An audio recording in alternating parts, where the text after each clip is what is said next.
and shouting because I was at Celtic Park yesterday and shouted at Glenn Loudons and Daniel Masterovich for 90 minutes. Not too bad. I'd like to first of all start off by saying how honoured I am to be here as best man for Danny and Elaine's wedding. It really does mean a lot to me to play such an important role in your big day.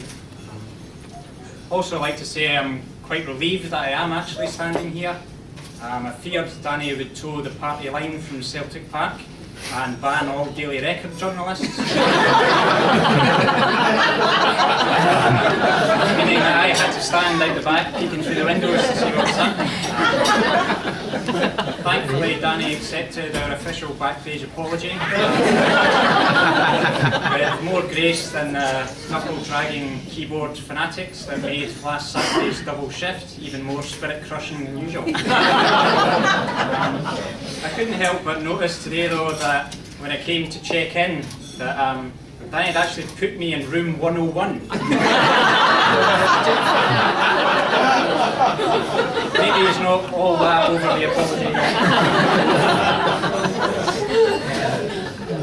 Some brothers fight like cats and dogs from the moment fate places them together, but I can honestly say I can count on the fingers of one hand the amount of times Danny and I have come to blows. However, that's only because Danny chopped off the other with a samurai sword with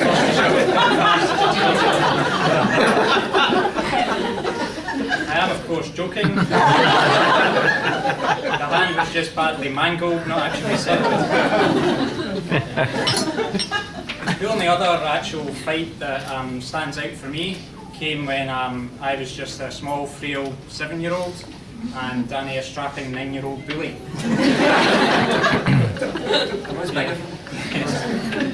The year was 1985 and Maggie Thatcher had already ruined my childhood innocence, snatching my free school milk away.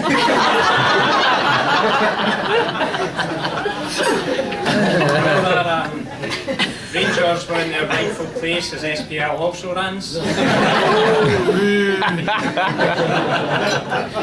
A-team were on the telly every week and I was still getting free room and board at Mum and Dad's house, so life was pretty rosy in general. Little did I know, though, that cruel hands of fate were about to intervene. Danny was at that unfortunate age when you're taken away from your classroom, lulled into a false sense of security by a sugar cube, then pinned down to take a large injection in the arm. Having shared a classroom with ne'er-do-wells like Alex White and John Mitchell, this particular prick wasn't as bad as the ones he had to deal with on a daily basis. However, Danny did take the injection well and proceeded to mump about the house looking as happy as an Aberdonian who has just discovered his local pound shop was just shut down. Sensing this chance to move above him in the household pecking order, I challenged him to pull on the boxing gloves for a super freeweight bout. I jabbed away at the tender spot on his arm and sensed that victory was soon at hand.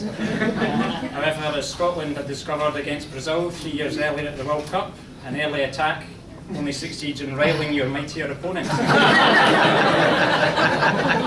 Fueled by righteous anger, Danny unleashed an uppercut that sent me sprawling to the deck. I was due to make my first Holy Communion in the same week, and feared that I would meet God a few days before.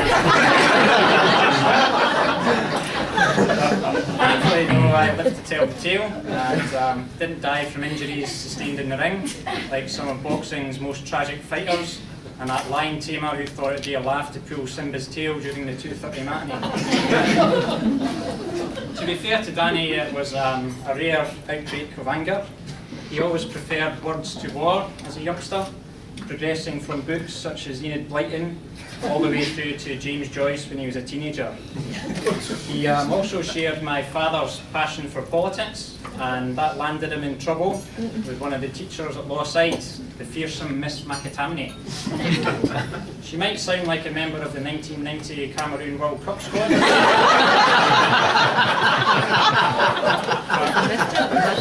McAllion sadly failed to share the joie de vivre of Roger Miller and his merry band. countless pupils sent her into a rage for petty schoolboy crimes such as swearing, vandalism and crude biological drawings.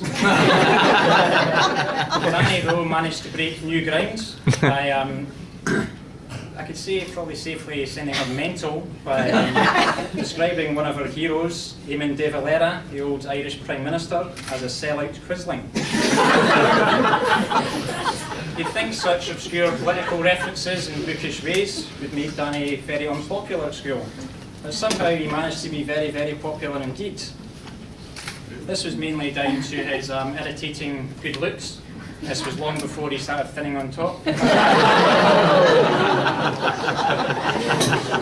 Indeed, I'll always remember the day when one of my teachers, Mr. McAllion, accosted me at school one day. "Ho, McAllion," he said. "Is your brother coming to the school disco this year?" It was a question that immediately raised a few doubts in my mind, to say the least. However, after telling him that Danny was indeed gracing the school disco, any thoughts about contacting the News of the World and assembling a lynch mob were instantly banished. "Great news," he says, "that means I can sell another 50 tickets." Danny sadly failed to build on this success with women.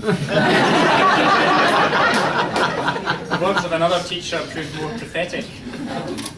Miss Duffy, who was a fearsome old battle axe, who failed an audition for the Magdalene sisters, religiously zealous, once said that Danny was like an absent-minded professor, and her words rang true many years later when Danny went across the water to study at St Andrews.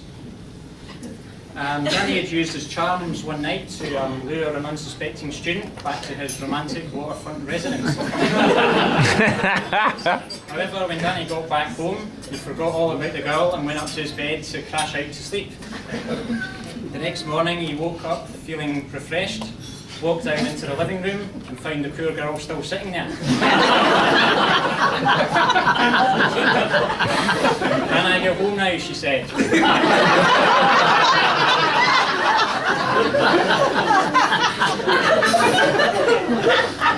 Such forgetfulness was actually a common theme during Danny's university years, and the highway code sadly slipped his mind one day as well. Danny had borrowed my mum's car to take some of his things across from Dundee, and went the wrong way up a one-way street when he got to St Andrews. Unfortunately, a malt float was coming in the opposite direction, and one of the most humiliating crashes you can imagine.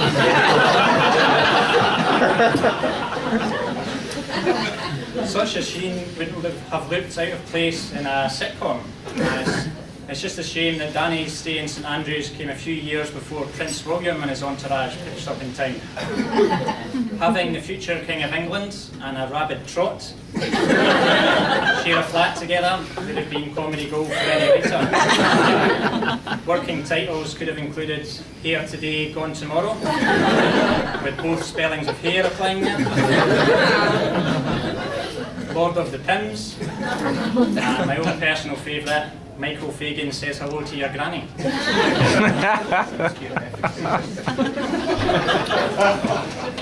I actually got to know Danny much better in 2004 when I came back from my travels in Asia and we shared a flat together. Danny was always on hand to offer priceless bits of advice, but unfortunately there wasn't such advice from me. However, there was one thing that I can take credit for, and that is when Danny asked me the opinion of his new girlfriend, Elaine. I told him that she was lovely and definitely a keeper. I think one thing that came clear for me upon meeting Elaine is that she has an incredible warmth and generosity, and it's impossible not to like Elaine from the moment you meet her. I'm delighted to welcome her officially into the McAllion family today. I'd like to point out that we do have a 30-day guarantee.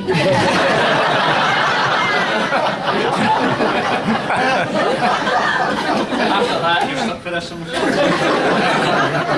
I'd also like to echo Danny's thoughts by saying how beautiful she looks today. I think everyone can agree on that.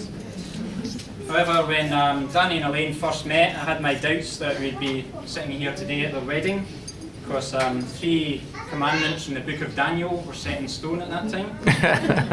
The first commandment was, thou shalt not own a mobile phone. People calling me whenever they want, aye, that'll be right. Second commandment was, thou shalt only pay back the minimum amount on one's credit card. Lloyds want their £4,000 back, they can whistle for it. And the third commandment was, thou shalt not get married. It will endanger my career path as a hermit.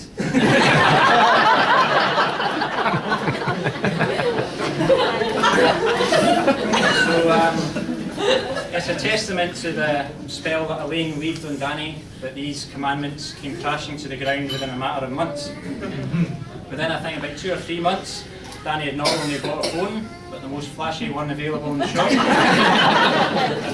His feckless spending was kicked into touch, and here we are today watching them take their first steps as husband and wife. I'd like to say a few thank yous before asking you to join me in another toast to the happy couple. I'd like to say, first of all, thank you to the parents, Jim and Betty, and Mum and Dad, for doing such a great job raising 2 lovely children. I'd like to say a special thanks to my own father, who acted as the official censor for this speech. If you want to read the full unedited and you're aged 18 and over, I've posted it on WikiLeaks next to information about what actually goes into the halal chicken kebabs in Guantanamo Bay. Finally, I'd like to thank Lord Justice Sheepshanks for granting the super injunction that stopped details of Danny's affair with wee Jimmy Cranky.